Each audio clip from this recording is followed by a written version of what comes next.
بسم اللہ الرحمن الرحیم بسم اللہ الرحمن الرحیم الحمد للہ والصلاة علی اہلہا۔ عزیز طلبہ، السلام علیکم ورحمۃ اللہ وبرکاتہ۔ شرح اول کتاب الصلاۃ درس نمبر 35 میں 4 سمت نماز پڑھنے کی صورت میں زائد نمازوں کا حکم کیا ہے، اس پر گفتگو ہونے والی ہے۔ اس میں 4 سمت میں نماز پڑھنے کی صورت میں زائد نمازوں کی تحلیل پیش کی جائے گی۔ مقدمہ واجب کی اصولی ابحاث کا بھی ذکر کیا جائے گا۔ زائد نماز پڑھنے کے وجوب کی دوسری مثالیں بھی بیان کی جائیں گی۔ مشہور کے حکم کی ضعیف دلیل کا نقد و نظر اور اس پر تبصرہ بھی ہوگا، اور سید ابن طاووس ہلی عالم تھے، ان کے نظریہ پر شہید ثانی کا بھی نقد و نظر پیش ہوگا۔ سب سے پہلے عبارت کو دیکھتے ہیں۔ فرمایا وَيَبْقَى الزَّائِدُ عَنِ الصَّلَاةِ الْوَاحِدَةِ وَاجِبًا مِّن بَابِ الْمُقَدِّمَةِ لِتَوَقُّفِ الصَّلَاةِ إِلَى الْقِبْلَةِ أَوْ مَا فِي حُكْمِهَا الْوَاجِبِ عَلَيْهِ كَوُجُوبِ الصَّلَاةِ الْوَاحِدَةِ فِي الثِّيَابِ الْمُتَعَدِّدَةِ الْمُشْتَبِهَةِ بِالنَّجْسِ لِتَحْصِيلِ الصَّلَاةِ فِي وَاحِدٍ طَاهِرٍ۔ فرمایا تھا کہ اگر قبلے کا علم و یقین بھی نہ ہو کہ کس سمت میں ہے، اور ظن معتبر کی جو دلیلیں امارات ظنیہ بنائی گئی ہیں، شرعی امارات اور علامات مشخص کی گئی ہیں ستاروں وغیرہ کے ذریعے،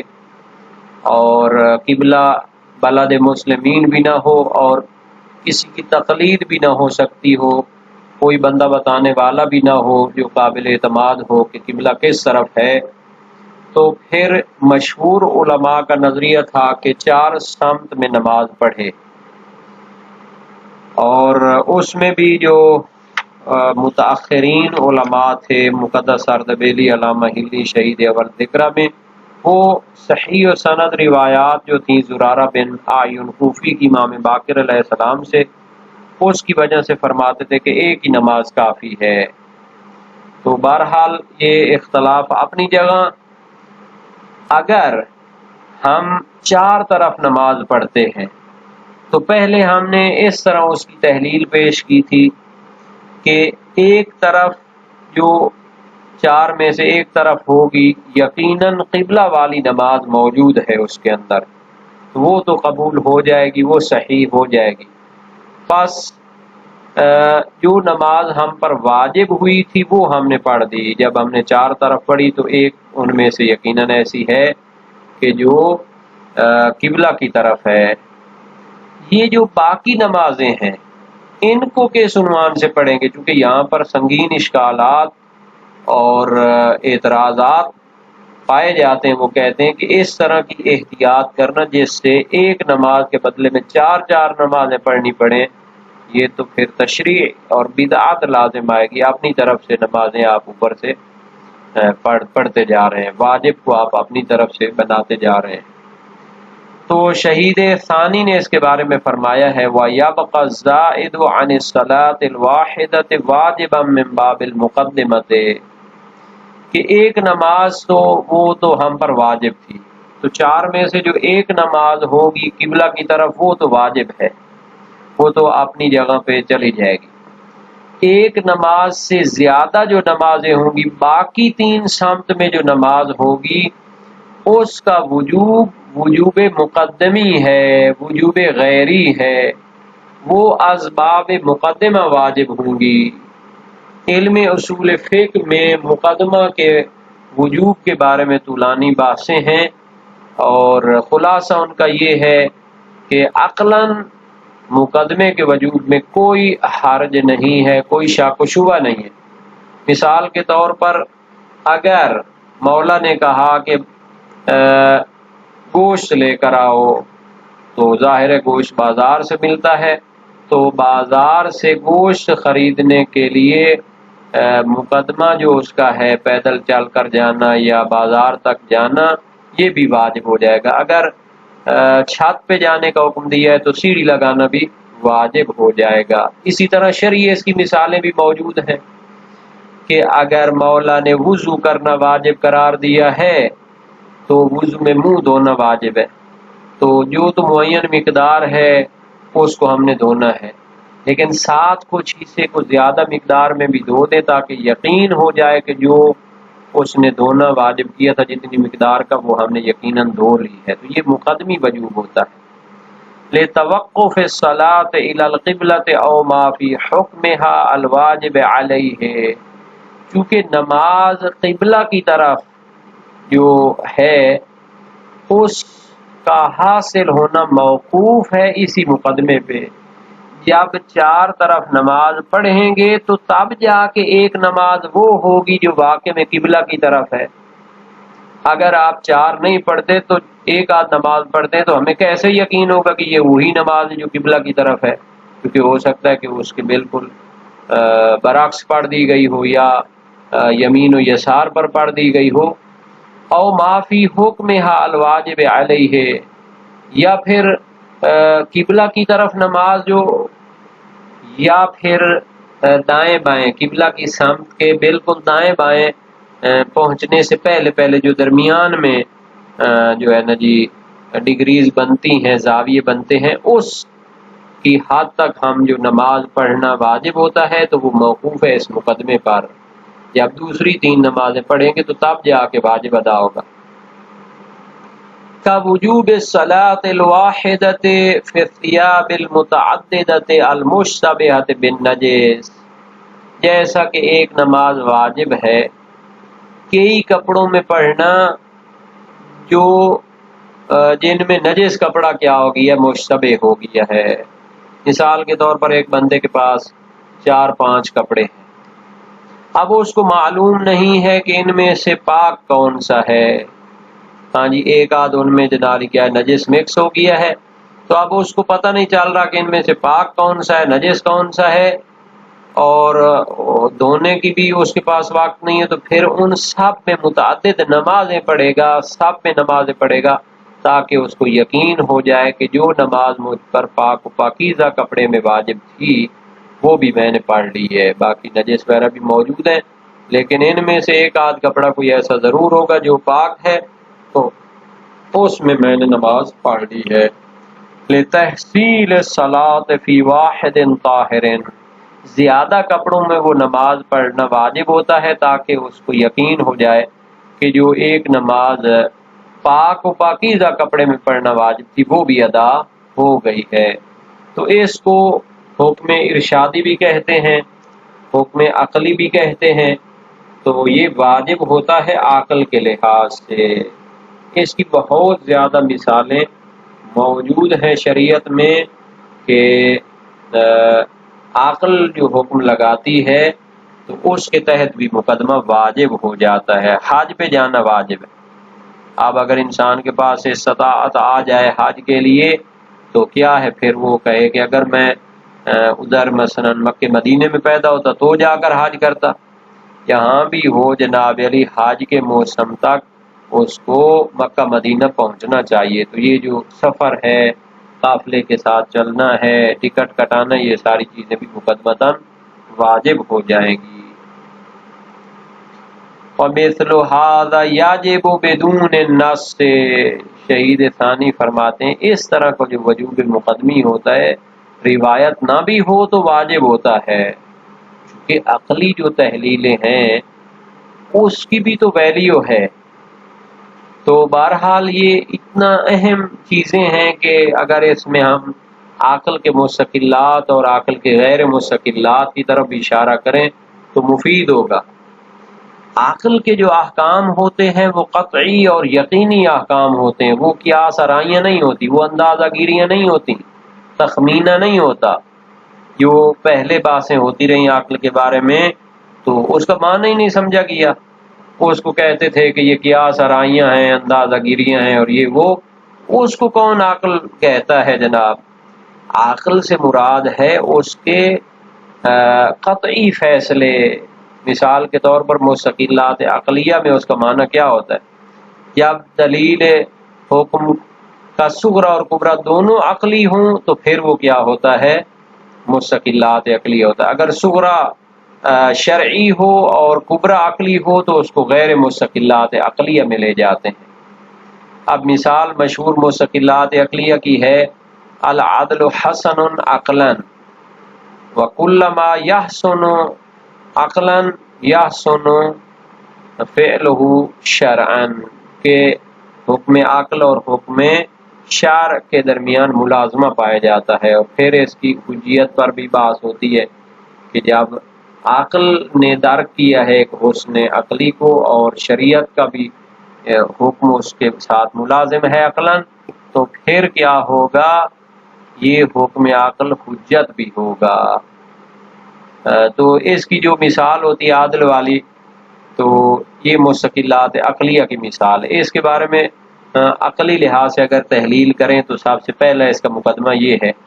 کہ آیا افعال میں حسن و قبح ذاتی پایا جاتا ہے یا نہیں پایا جاتا؟ سوائے اشاعرہ کے کہ وہ منکر ہیں حسن و قبح عقلی کے، حسن و قبح شرعی کے قائل ہیں، کلو ما حسن الشارع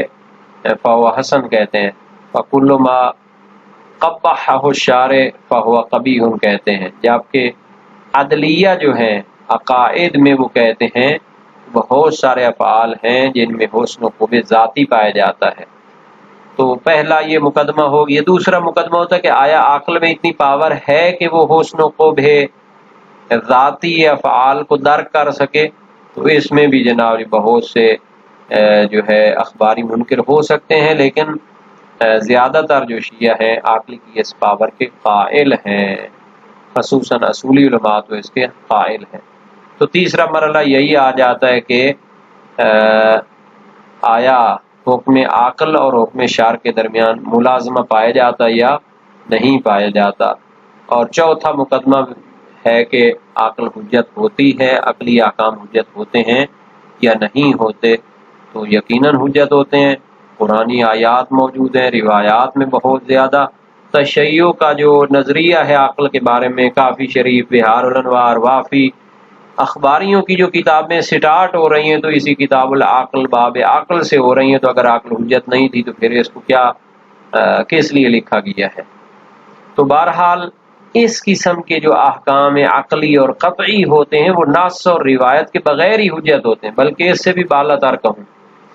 کہ قرآن اور ایسی احادیث جو احکام عقلی کے مورد میں وارد ہوتی ہیں اسے احکام ارشادیہ کہا جاتا ہے، یعنی وہ آیات اور وہ روایات اس عقل کو جگانے کے لیے ہیں، اس حکم عقلی کو ہائی لائٹ کرنے کے لیے ہیں۔ تو اس طرح تو بہت زیادہ چیزیں ہیں احکام ارشادی ہیں، تو نص نہ بھی ہوتی تو وہ حجت ہوتا، لیکن اگر نص آ جاتی ہے تو پھر وہ شاہد بن جاتی ہے۔ فَيَبْقَى النَّصُّ لَهُ شَاهِدًا، تو جب اس مورد میں چار طرف نماز پڑھنے کے لیے نص بھی آ گئی ہے اور عقلی قاعدے کے تحت بھی مقدمے کے طور پر تین طرف نماز ساتھ پڑھنا اور ایک نماز کو واجب ہے ہی ہے، تو یہ جو نص آئی ہے یہ اس کی شاہد اور گواہ بن جائے گی، وَإِنْ كَانَ مُرْسَلًا، اگرچہ اس کی سند ضعیف ہو۔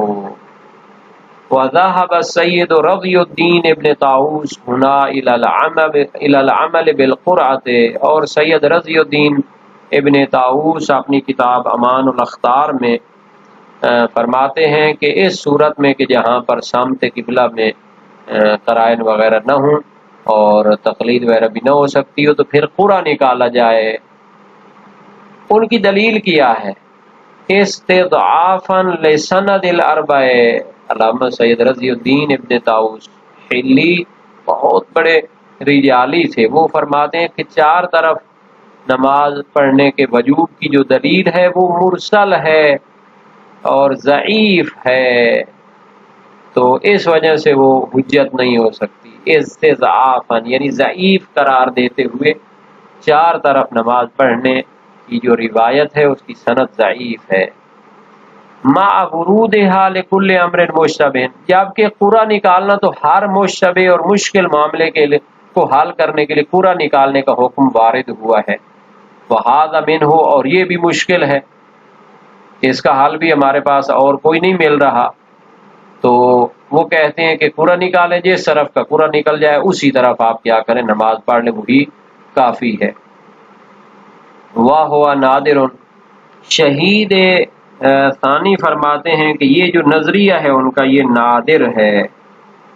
یعنی یہ مورد قرآ کے موارد میں سے ہونا یہ نادر ہے، چونکہ قرآ غالباً معاملات میں ہوتا ہے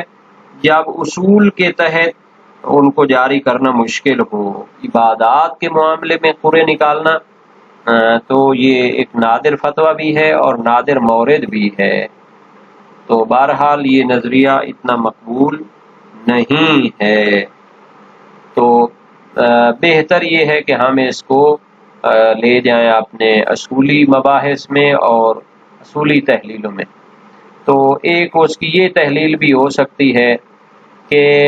اصول عملیہ کی جو بحث ہوتی ہے علم اصول میں، چونکہ ہمارے پاس دو قسم کی دلیلیں ہیں، ادلہ اجتہادی، ادلہ فقاہتی، امارات وغیرہ اور اصول عملیہ۔ تو امارات چونکہ وہ واقع کی طرف ناظر ہوتی ہیں تو وہ تو جناب اپنی ان کی بات ہے۔ اصول عملیہ میں براعت ہے، تخییر ہے، احتیاط ہے یا استصحاب ہے کہ جب واقع کی دلیل نہ ہو تو پھر ہمیں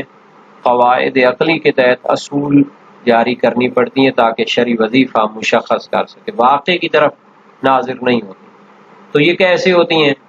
اگر اصل حکم میں شک ہو کہ یہ واجب ہے یا حرام ہے شریعت میں یا نہیں ہے، تو اس میں اصولی جو ہے نا جی بہت ساری روایات کی وجہ سے رفع عن امتی ما لا یعلمون، قبح عقاب بلا بیان، جب تک مولا نے اس حکم کے وجوب یا اس حکم کی حرمت کو بیان نہیں کیا، اس کی دلیل نہیں ہے، تو پھر وہ برات جاری کرتے ہیں۔ جبکہ اخباری جو ہیں اس میں تفصیل دیتے ہیں، کہتے ہیں کہ اگر حرمت کا احتمال ہو تو احتیاط کرنی چاہیے چونکہ توقف کی روایات آئی ہیں، لیکن اگر کسی چیز کے واجب ہونے کا احتمال ہو لیکن اس کی دلیل نہ ہو تو پھر وہاں وہ بھی براتی ہیں، برات جاری کرتے ہیں۔ اچھا، حرمت کے معاملے میں شبہ موضوعیہ میں وہ بھی کیا کرتے ہیں؟ برات جاری کرتے ہیں۔ یہ تو مقدمتاً میں نے عرض کیا، لیکن اگر اصل حکم معلوم ہو، ایک نماز ہم پہ آئی ہے، یہ تو واجب ہونا نماز کا اس میں شک نہیں،